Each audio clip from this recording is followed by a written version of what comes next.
Welcome back, dear viewers, and you are still watching the Breakfast Show. And in this segment of our program, we will talk about Al Azhar Mosque as it marks 1083 Hijri years since its establishment.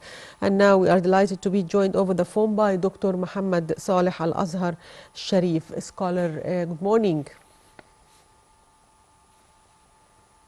Good morning, Dr. Mohamed. Good morning, sister. هذا رمضان to you and the Muslim Ummah. Yes.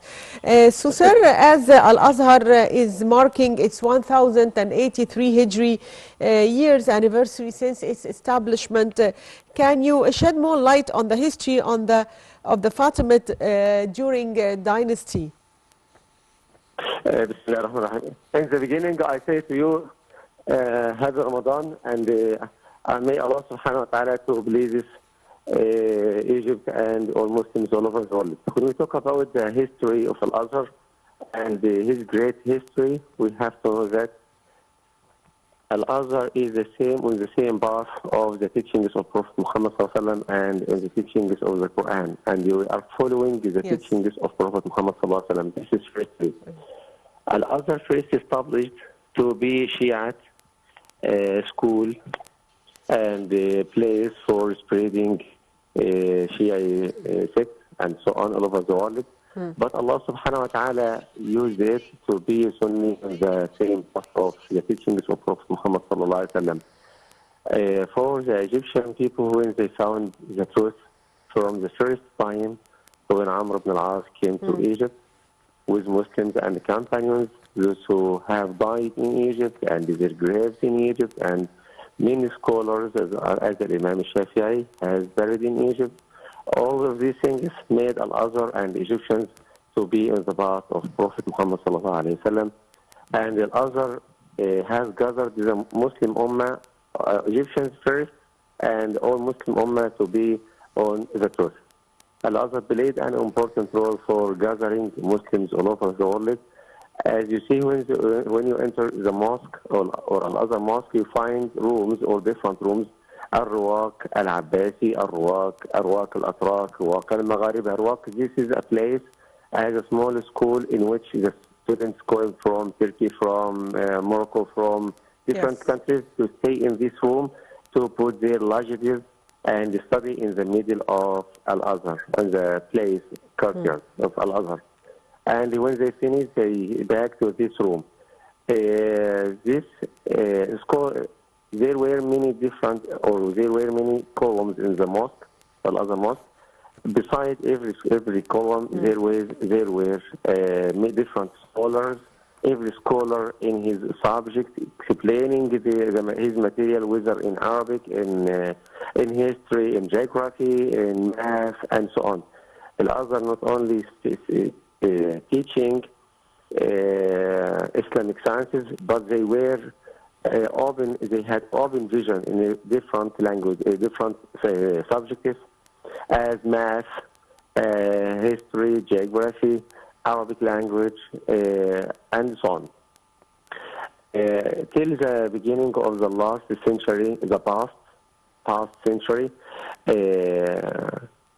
subhanallah, the Egyptian government began to establish a separated university out of the mosque. Yes. Al-Azhar is two things. Al-Azhar Mosque as a place of worship, and Al-Azhar University began with three faculties. Faculty of Islamic law, faculty of Arabic language, and the faculty of religious principles, usul al-din.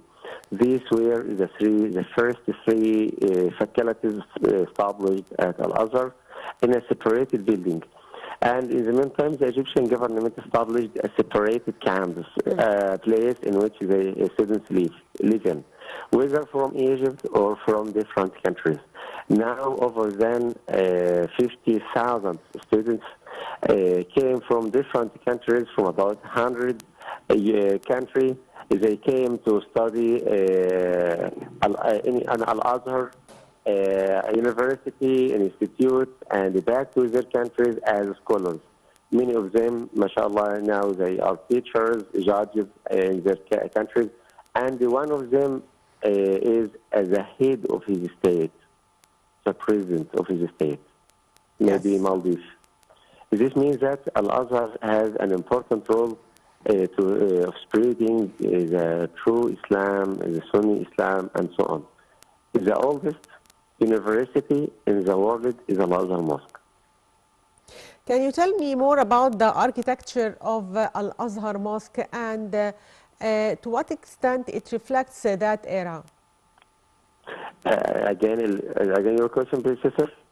Can you tell me more about the architecture of Al-Azhar Mosque and to what extent it reflects the era in which it was built? Al-Azhar is its place and so on in its city. Yes, I'm talking about the buildings of Al-Azhar and how it was built. Yes.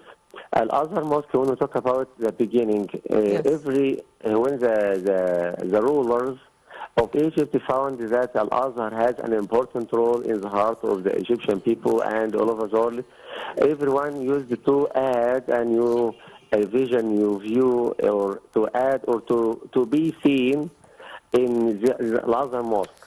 Yes. For example, in the beginning of Fatimid, when you enter the mosque, you find the Fatimid design in the first part in Al-Azhar. Yes. After that, Mamluki period, they added more extension in the mosque, and they put their signs, their stamps, their views, their culture, Yes. their thinking, and so on. This is in writings and in the same or the shape of buildings.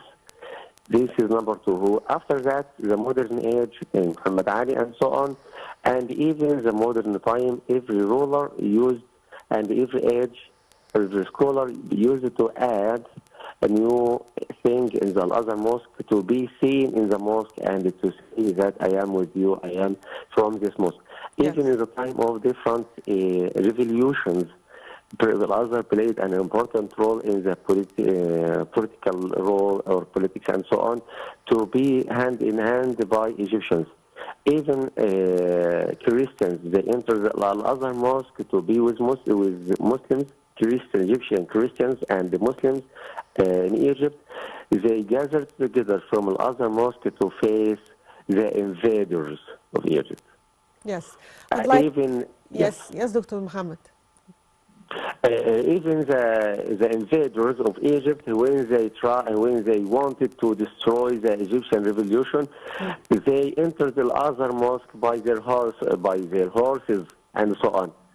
To say we have divided the place of revolution, the place of spreading the knowledge, the place of awakening the Egyptian people. They know that Al-Azhar is important, and this is a place of directing the Muslim Ummah, directing the Egyptians. So they began to stop it. But Allah subhanahu wa ta'ala protected the Al-Azhar Mosque and Al-Azhar University. I add something very important now. Al-Azhar played an important role for political issues, international political issues, and it has a place in the heart of the Arab rulers. You Yes. know, my sister, that Al-Azhar scholars, they spread Al-Azhar students and the scholars spread it all over the world to spread Islam. Yes, Dr. So they are, Mohammed. Saleh, I'm sorry for interrupting you, but we are running out of time. And I'd like to thank you, Dr. Mohammed Saleh Al-Azhar Al-Sharif, scholar. Thank you for being with may Allah us. believe with you. Thank you, Thank my you. sister. Assalamu alaikum. Alaykum as-salam. And by that, dear viewers, we come to the end of today's edition of Breakfast Show. Thank you for watching.